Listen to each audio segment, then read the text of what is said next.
C'est votre humble serviteur, le pasteur Joseph Mani. Nous sommes entrés dans la partie 3 de cet enseignement tellement profond. Et dans cette partie, nous allons écouter l'audio que j'ai fait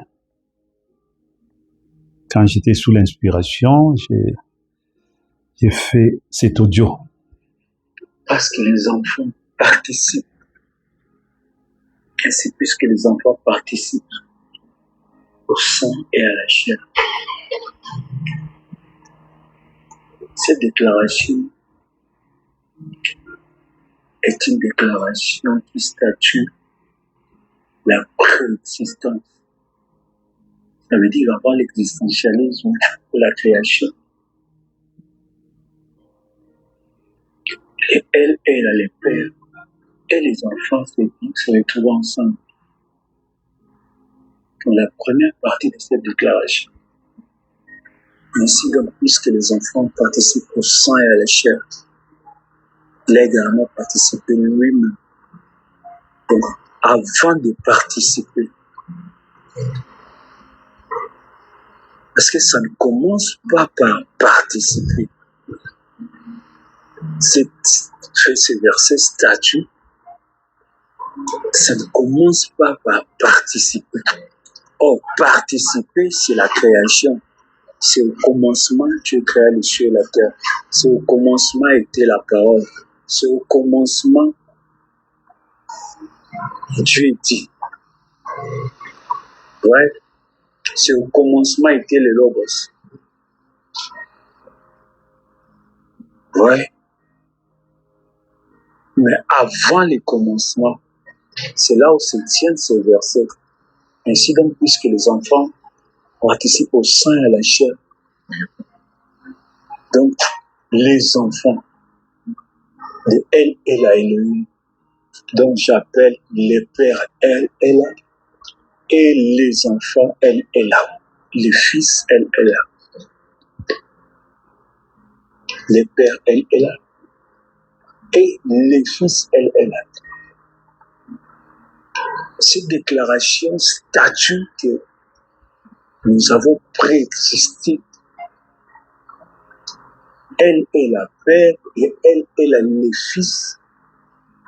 Pas un seul fils, mais les fils, les semences fils de Dieu, ont préexisté. Dans personne n'a jamais vu Dieu.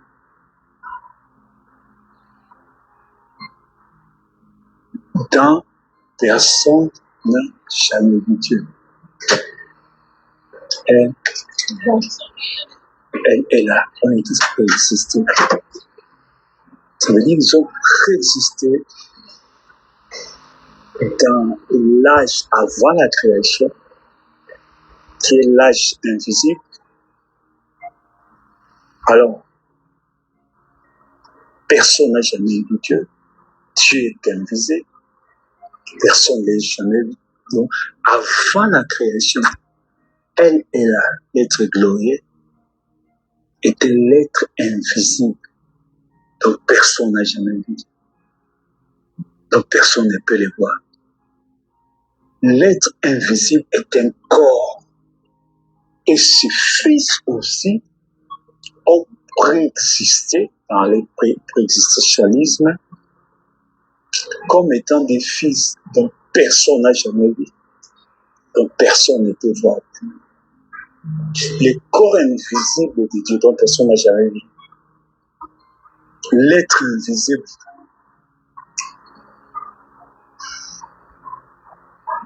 Cet être invisible. L'invisible est un corps.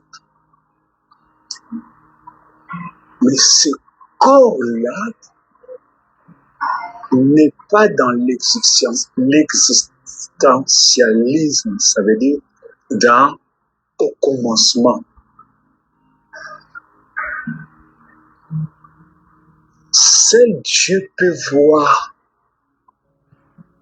son corps, qui est appelé l'être invisible.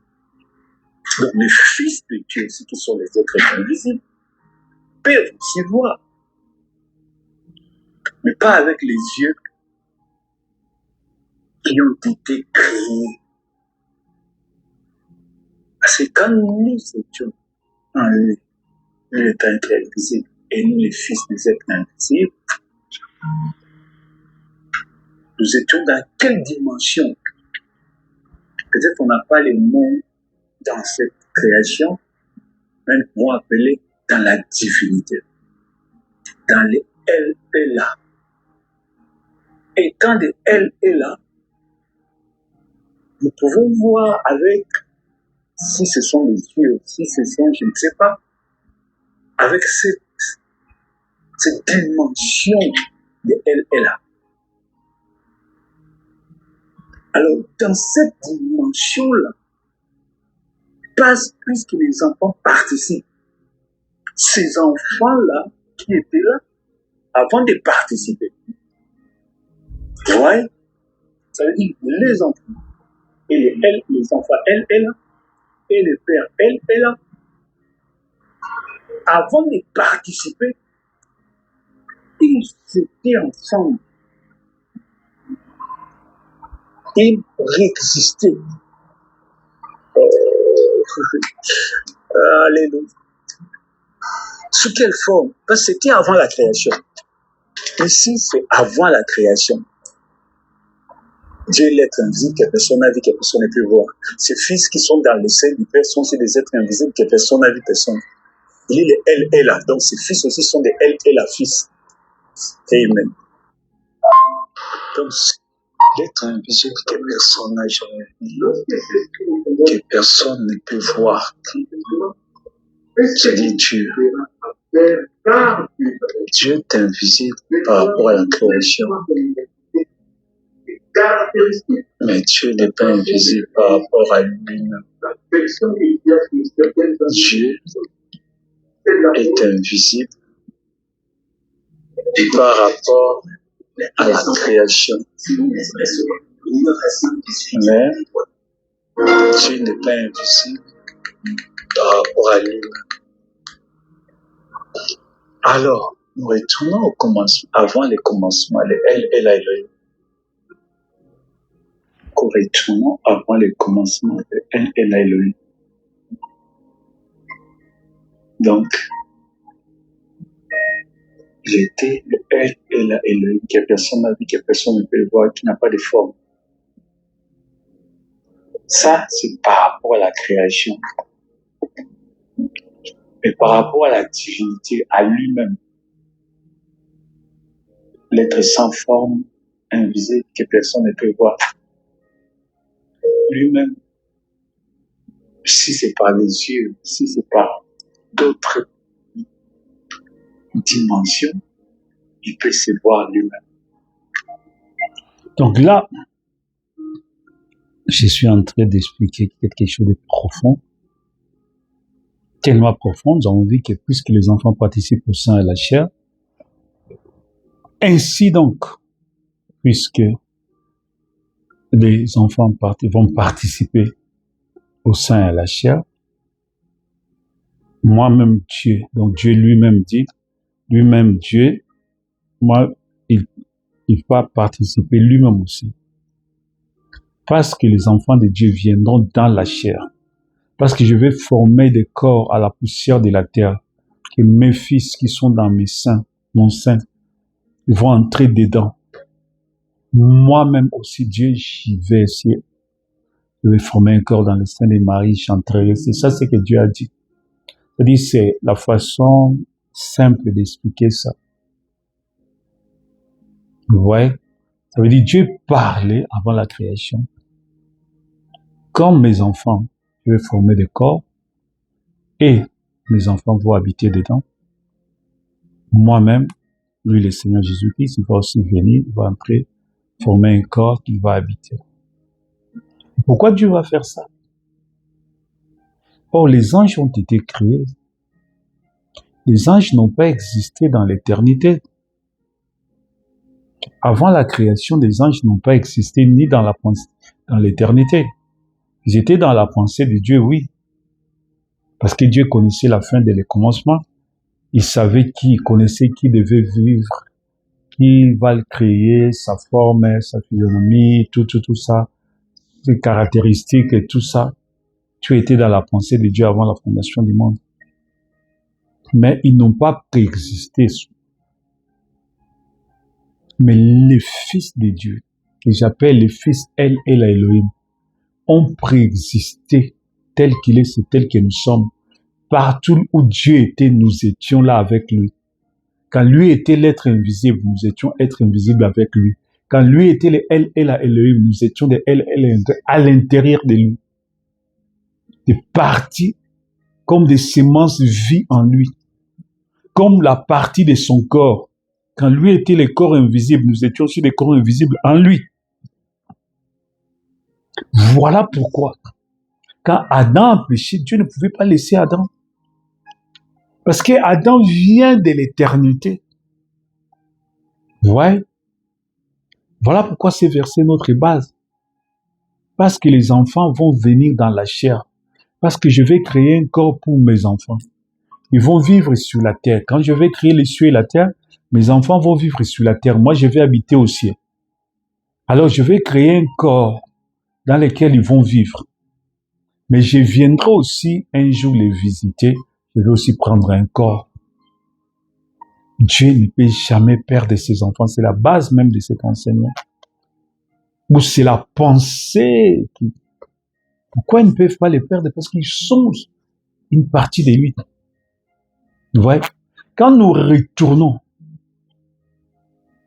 au commencement, où Dieu est le Logos, la parole. Nous aussi, nous sommes Logos, la parole. Où Dieu est la colonne de feu. Nous aussi, nous sommes la colonne de feu en lui.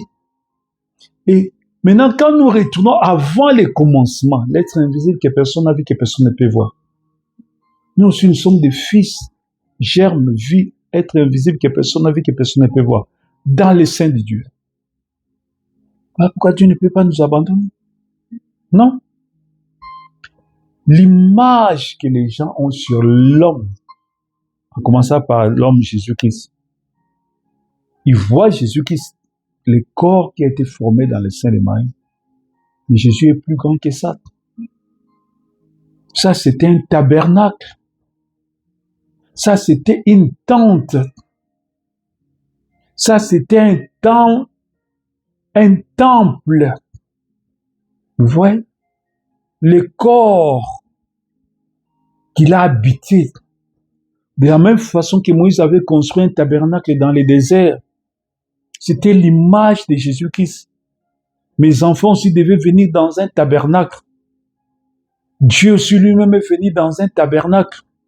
Voilà pourquoi Moïse avait construit un tabernacle qui parlait de la venue de Jésus-Christ dans un corps, qui parlait aussi de ce que Dieu avait déjà commencé à faire depuis Adam.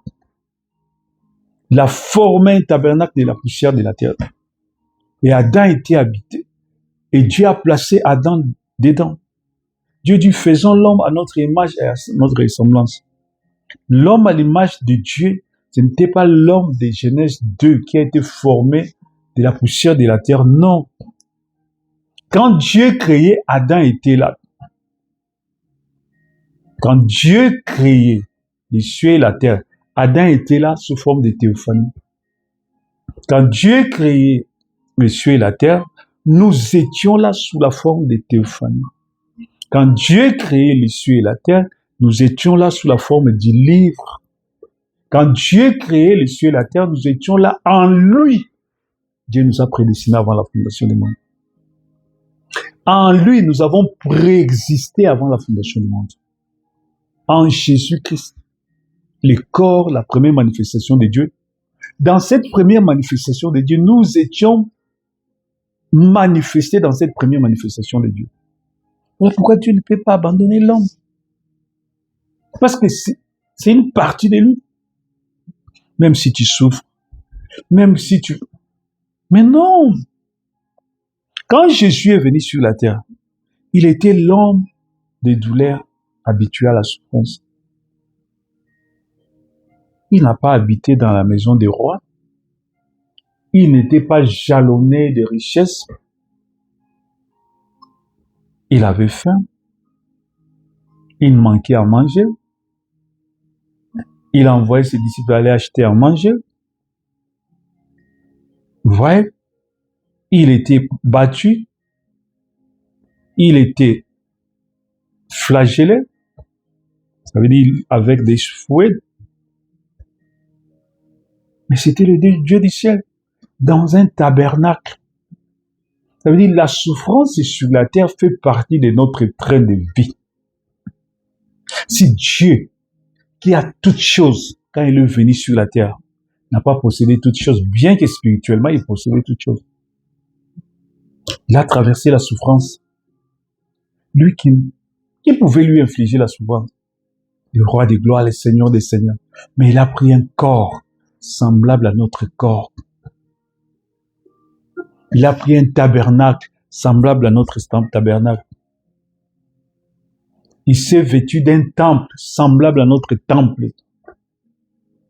Il a porté une tente semblable à notre tente. Il a traversé la souffrance de la même façon que nous traversons la souffrance. Parce que beaucoup de gens sont séduits sur la terre quand ils voient un pasteur avec des voitures Lix et tout. Ils pensent que oui, celui-là a Dieu. Et d'autres pasteurs qui n'ont pas de richesse n'ont pas Dieu, c'est faux. Les prophètes dans l'Ancien Testament n'étaient pas des riches. Samuel n'était pas un homme riche. Élie, ce n'était pas un homme riche. Élisée, ce n'a jamais été un homme riche. Ésaïe, n'ont jamais été des hommes riches. Michée, n'ont jamais été des hommes riches. Mais ils avaient Dieu, ils pouvaient prononcer la parole, créer des choses. Ils pouvaient enrichir toute une ville. Ils pouvaient enrichir toute une nation. Mais eux-mêmes, vous voyez? Alors beaucoup de gens sont séduits, voilà ça. Parce qu'un homme souffre. Ah, lui, il n'a pas Dieu. Parce qu'un homme titube, il a trop de difficultés, il n'a pas l'argent pour louer la salle, il n'a pas... On pense qu'il n'a pas Dieu. Mais Jésus-Christ lui-même n'avait pas l'argent pour louer des salles. Il n'avait pas construit une maison comme ça. Il prêchait dans la rue. Il allait prier sur la montagne des Oliviers. Vous voyez? Il louait la pirogue des autres gens pour prêcher. Il n'avait pas payé.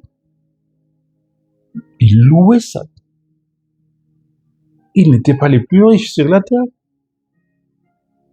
Mais il pouvait enrichir tout le monde. Vous voyez? Parce que la vie sur la terre, c'est les tests de la foi. Ils sont venus sur la terre pour être testés. Quand il dit, puisque les enfants participent à la chair et au sang, ça veut dire, ils vont venir dans la chair pour être testés et prouvés. Pour prouver que ce sont des enfants de Dieu. Qui prouver leur amour envers Dieu, leur affection envers Dieu.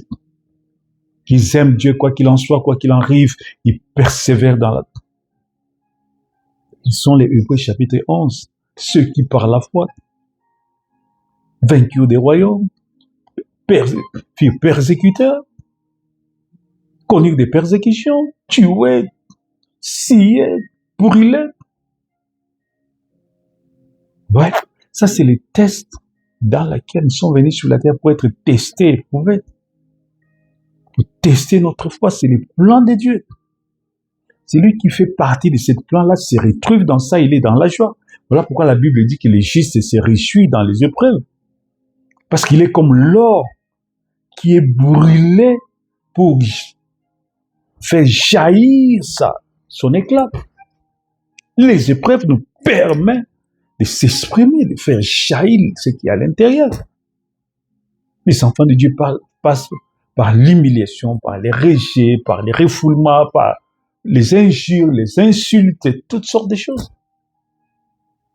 Mais pour eux, c'est la voie du succès, c'est la voie par excellence. C'est la voie par excellence pour Dieu. Il a plu à l'Éternel de les frapper, Jésus-Christ.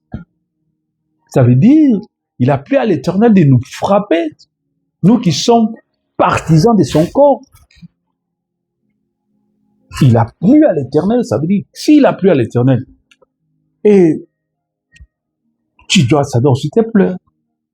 Nous allons bénir Dieu, nous allons louer Dieu, nous serons dans la joie, dans la misère, nous serons dans la joie, nous allons chanter des cantiques, nous allons louer. L'apôtre Paul et Silas, ils étaient en prison. Ils avaient les chaînes aux pieds. Ils étaient ligotés pour qu'ils ne puissent pas fuir. Mais cela ne les a pas empêchés de chanter pour Dieu. Cela ne les a pas empêchés de louer Dieu. Jusqu'à ce que l'ange est descendu. Il y a eu un tremblement de terre. La prison a tremblé. Les chaînes se sont coupées. Ils n'ont pas commencé par pleurer, à maudire Dieu. Dieu, pour moi, si tu es Dieu, pourquoi tu nous as laissés? Non. Connaissant ces mystères dans lesquels nous parlons, sachant que tu es fils de Dieu, que tu as un objectif, tu es venu de Dieu, tu rentres à Dieu, tu traverses les épreuves. C'est comme les soldats qui vont dans une formation militaire, ils savent qu'à la fin, j'aurai béret noir, béret rouge et tout ça.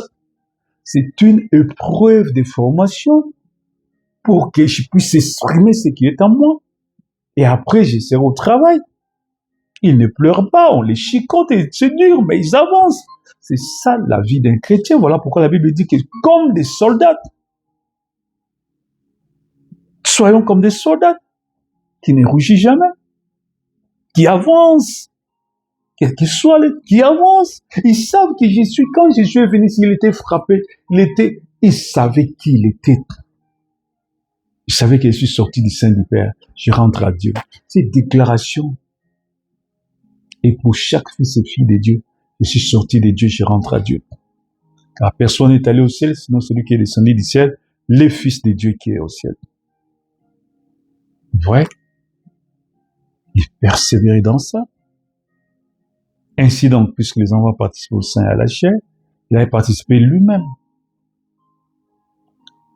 Ce sont des enfants avant la fondation du monde, qui sont dans les seins du Père, dans l'être glorieux. Elle est la Elohim, l'être invisible que personne n'a vu, que personne ne peut voir. Nous étions là en tant qu'être invisible, être invisible que personne n'a vu, que personne ne peut voir, des fils. Vous voyez, qui sont dans les seins du Père.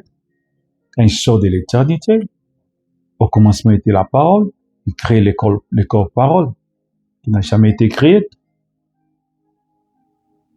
Pardon, il crée le corps parole. Et il se déverse lui-même. Ouais. Et il ramène tous les fils qui n'ont jamais été créés. Parce que Dieu lui-même n'a jamais été créé.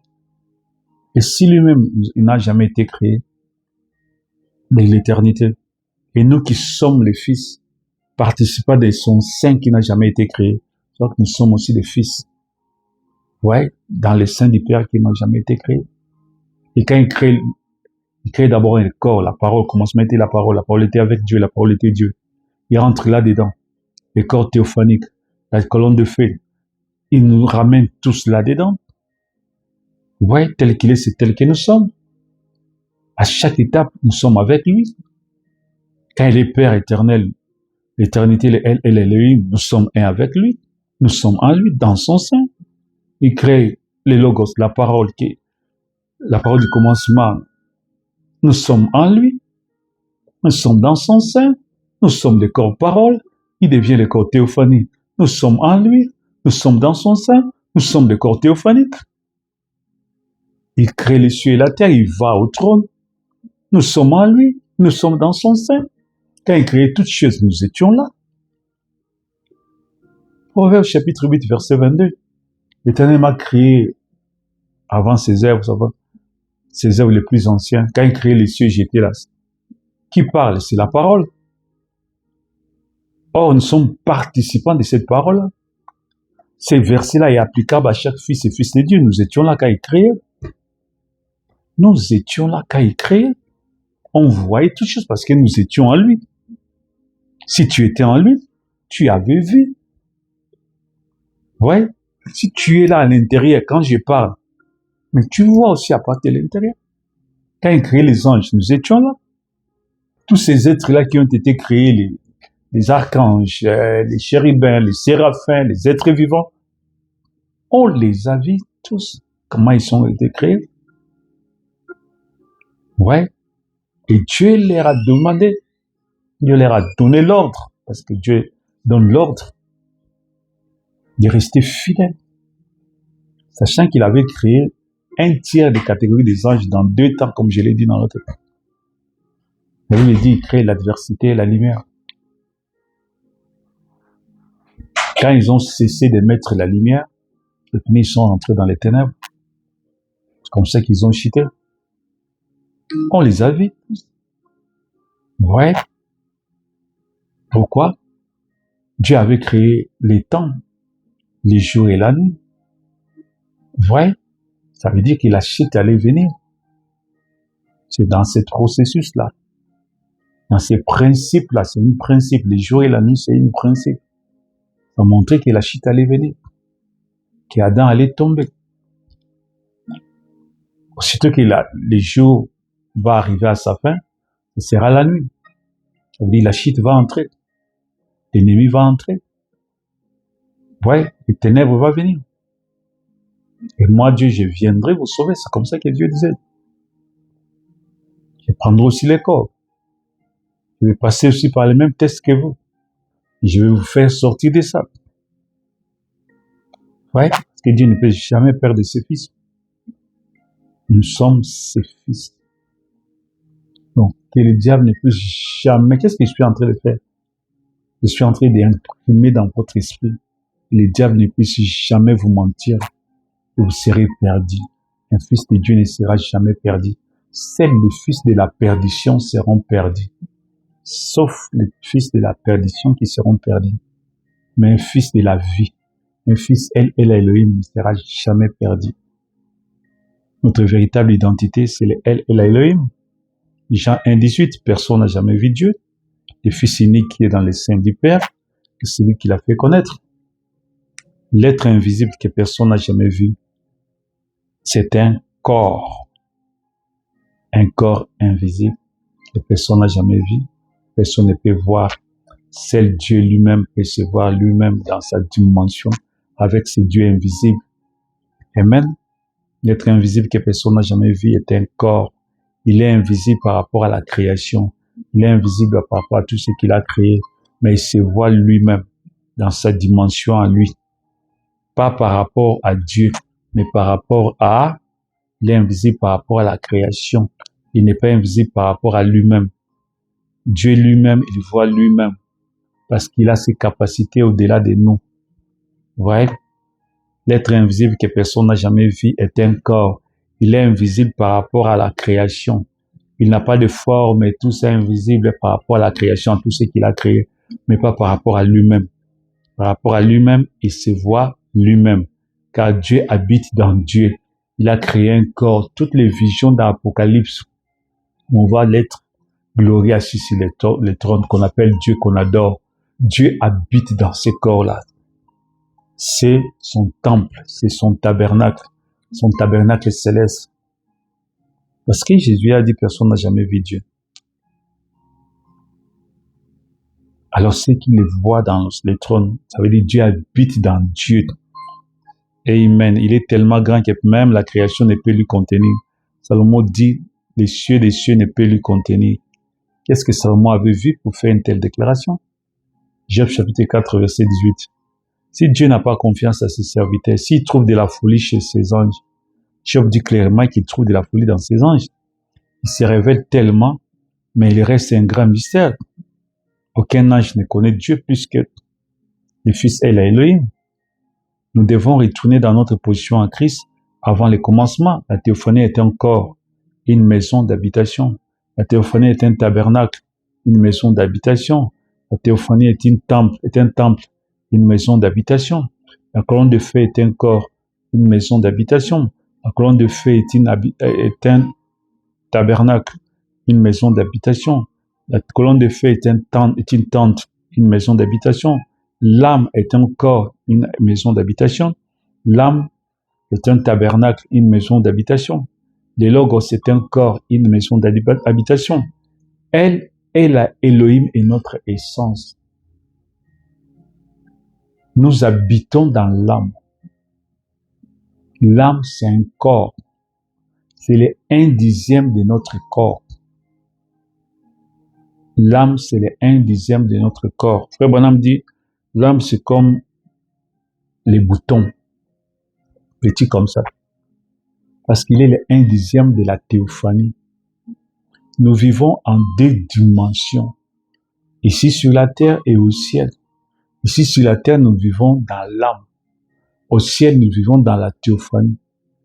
À l'ouverture des sceaux, veuillez suivre dans l'enseignement, j'ai prêché sur ça.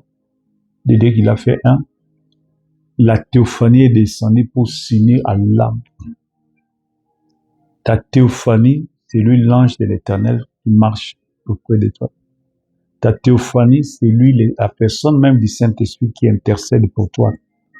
La Bible dit, nous ne savons pas comment prier, mais le Saint-Esprit lui-même intercède par des soupirs inexprimables.